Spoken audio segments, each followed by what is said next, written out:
Knock at your door and I'm serving like pizza. I got the ice, Italian reach. Bitch, I'm a family man like I'm P. These niggas be shortstops. Derek Jeter. Knock a nigga out like I'm Vegeta. Yo, what's good, YouTube? It's your boy Rod, and I'm back with another YouTube video for y'all today, man. And listen, man. Look, I'm here with another reaction video for y'all, man. This one is titled SpongeBob Conspiracy #1, The Squilliam Theory by Alex Bale.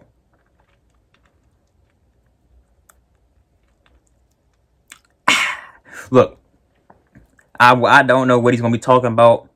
If I were to guess, I would say he'll say that Squilliam is Squidward's alter ego or other identity, and he's going to say Squidward's insane or something. I don't know. It might be something dark. I feel like it's going to be something dark. But anyway, before I hop to this video, make sure y'all like, comment, and subscribe, and hit that bell for post notifications. Get notified when I post something, and follow my IG and Snapchat and intro and outro.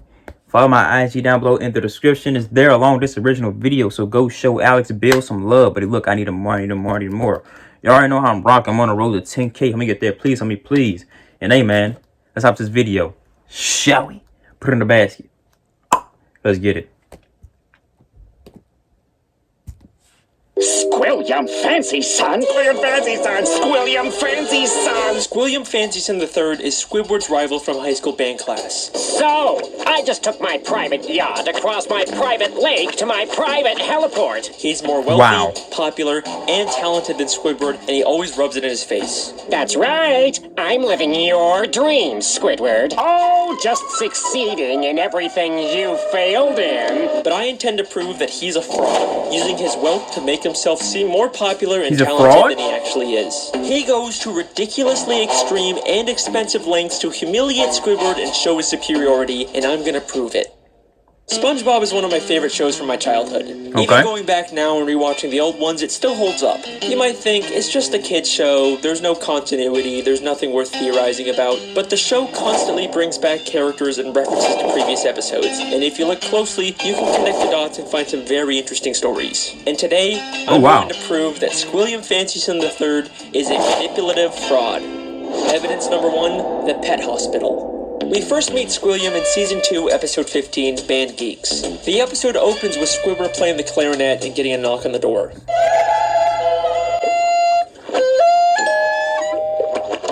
Yeah, we're with the pet hospital down the street, and I understand you have a dying animal on the premises. Hey, bruh. Immediately after, Squidward gets a call from Squilliam. The pearly white. Hello, you've reached the House of Unrecognized Talent. Please start after the... Sounds as though you've got a dying animal to attend to, eh, old chum? I believe that not only was Squilliam spying on Squidward to know when he was playing his clarinet, but he also hired the doctor to come and embarrass Squidward. Definitely had to, because how else would he know? He had to. Pet hospital down the street. We have never seen a pet hospital in Bikini Bottom. We've only ever seen just the regular Bikini Bottom hospital. We've seen this purple doctorfish before, but once again, he's never worked at a pet hospital. We've only ever seen him at the regular general hospital. Well, Mr. Squarepants, it seems you have the suds. Are you ready for your treatment? Then there's this green fish behind him, and we've only ever seen him as one of the many identical paramedics that work at the Bikini Bottom hospital. We even see him at the end of the episode to take Squilliam away after fainting. So it is very likely that Squilliam hired these two and told them to pretend like they're from a pet hospital just to humiliate Squidward. But this is just the start of Squilliam's elaborate lies. Evidence number 2, the Bubble Bowl. In the same episode, Squilliam also says, I'm the leader of a big fancy band now, and we're supposed to play the Bubble Bowl next week. The problem is, I'm busy next week and can't make it, so I was hoping you and your band could cover for us. But we've never seen Squilliam's band before. Exactly. And despite claiming he's too busy to make it to the Bubble Bowl, he still shows up at the end to watch Squidward's band. So both his excuse and probably his band doesn't hold up to pressure Squidward into humiliating himself at the Bubble Bowl. Evidence number 3, Squilliam's friends. In Season 3, Episode 8, Squilliam returns. Squidward leaves for work and conveniently bumps into Squilliam and all of his fancy friends, despite Squilliam not seeming like the kind of guy that would come near the Krusty Krab. He and his friends make fun of Squidward for working as a cashier. Hold it! Don't tell me! You're a cashier! Always makes it worse. But I believe Bruh. that this encounter was planned out by Squilliam in advance, and he hired all of those people to pretend to be his friends. Take a look at Squilliam's Okay. friends. They're all nicely dressed. You kind of get the sense that they're fancy, high-status members of Bikini They look like Bottom. regular people with shirts and clothes on. This is more like what the fancy rich people in Bikini Bottom look like. These are just some regular Bikini Bottom citizens. Most of them usually don't even wear nice clothes like this. Yeah. Most of them are regulars at the Krusty Krab and would already know Squidward is the cashier. My daddy doesn't have enough slime. These are not the type of people What? Squilliam would hang out Slime. with. I mean, why would Squilliam be hanging out with one of Pearl's teenage friends? At the end of the episode, Squilliam even admits to his whole life being fake. I made everything up about my life. I have no yachts, jets, or anything. I was only trying to impress you. And then, of course, he quickly says he's just kidding. Is that true? Of course not! I'm filthy stinking rich! But was he kidding? I mean, obviously he's rich, but is there a nugget of truth in there? Evidence number 4. Maybe, the perhaps. Statue. In Season 7, Episode 6, Squidward has to pick up trash for community service, and Squilliam once again conveniently bumps into him and reveals he's cleaned up so much trash the city actually built a statue of him. Maybe if you clean up Bikini Bottom, they'll build a statue of you.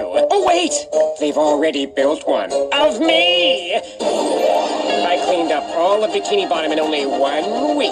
I believe that once again, this encounter was staged by Squilliam, and he actually paid to get that statue built. He definitely As had Squilliam to. tells Ain't no way. Squidward about the statue, a female fish admires it and says, Bless you, Squilliam Fancy Senpai. Bless you. but if you remember, this is one of those friends Squilliam likely paid. Oh! They feel very fake. By the end of the episode, Squilliam's statue gets destroyed. A police officer approaches and they have this exchange. This is your statue? It was.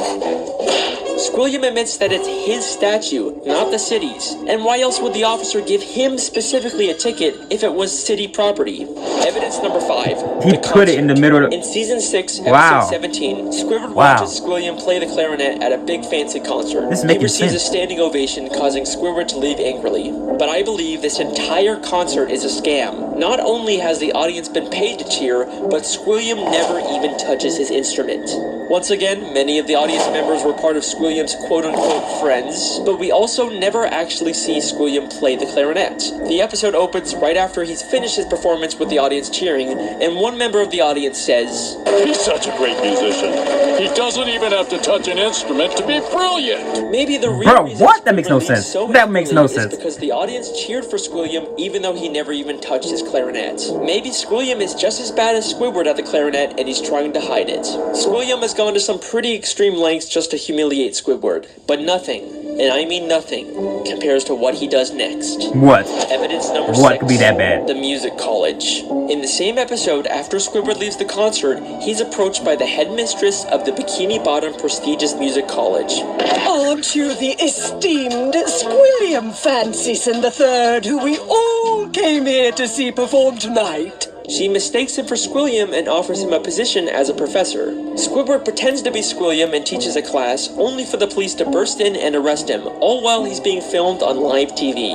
And I believe that this is Squilliam's most elaborate and most expensive scheme to destroy How is this Squidward planned by both Squilliam? publicly and legally. Explain. This encounter where Squidward gets offered a job is already suspiciously convenient, but listen closely to their exchange. I'm Squilliam Fancyson. But didn't you just say a minute ago that your name was Squidward Q Tentacles?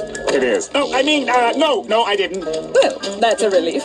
I mean, what kind of a moron would go to their worst enemy's music recital? How would she know that? Kind of moron would go to their own enemy. How does she know that? Recital. How does she know How that? does she know that Squidward and Squilliam are enemies?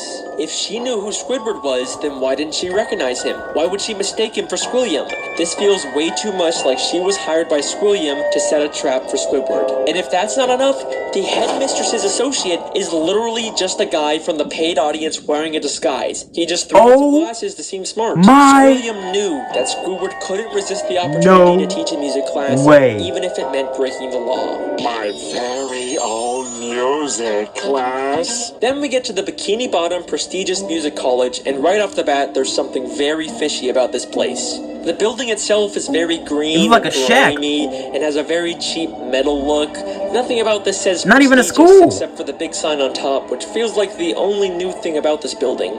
I think there is a very good chance that Squilliam just bought some old warehouse, then stuck a sign and some paint on it to disguise it as a college. I mean, look at these other schools in Bikini Bottom. They all have a very nice structure and a paint job, but this prestigious music college looks like a dumpster. Going into the classroom, not only does it have another one of Squilliam's friends, there's Patrick in there. Such a prestigious college. How did SpongeBob and Patrick get in here? Would you two numbskulls mind telling me what you're doing in He knew that music class Squidward anyway? hated them and put them in the classroom. Patrick's Genius! resolution was to learn to play an instrument. Freaking They say it genius. was their New Year's resolution to take a music class, but you'd think it'd be harder for them to get into an esteemed music school Exactly, if they just especially decided to go to it prestigious on one. a whim. Seems like they're just letting in anyone to sell this ruse. Then, both the police, Squilliam and the headmistress, and a live news broadcast show up at the same time to arrest Squidward for impersonating Squilliam.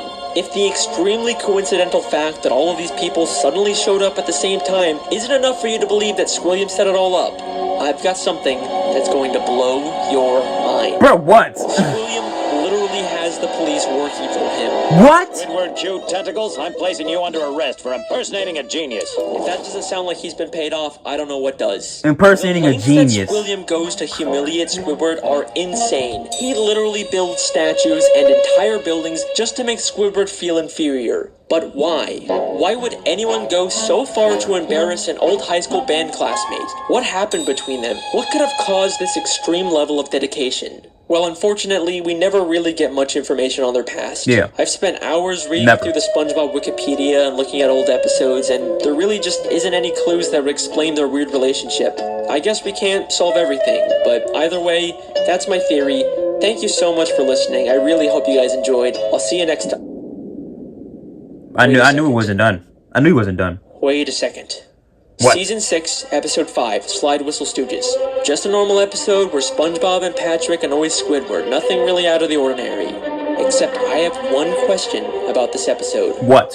Why does Squidward have Squilliam's robe? Wait. That's clearly not the purple robe he used Wait. to wear. That is Squilliam Fancyson III's robe. Why would Squidward have That- this? Unless they were more than just classmates. Could they have once been No. dating? No. No.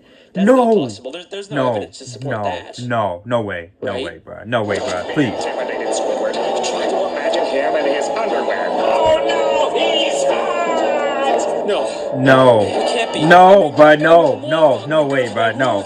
I refuse to believe this. It's been right in front of us this whole time. I refuse to believe this. Last saw evil harassing teenagers up at Make a Reef. Make out rage. Good time. Good time. No.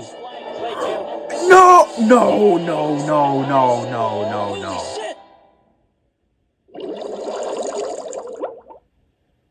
No. No. No. I refute this whole theory. And after that, no. I refute this whole theory. No. That did not happen. That did not happen. No way. Ain't no way. Bruh. Nah, bro. This is in that video. Make sure y'all like, comment, subscribe, hit that bell for post notifications. Ding! You're notified when I post something. Follow my IG, Snapchat, intro and outro. Follow my IG down below in the description. It's there along this original video. So go show Alex Beal some love. But look, I need more. I know I'm rocking. I'm on the road to 10K. We get there. Please, and hey, man. Hey, look, man. After hearing that, I need a nap. After hearing that, I need a nap. So I'm gone. So bye.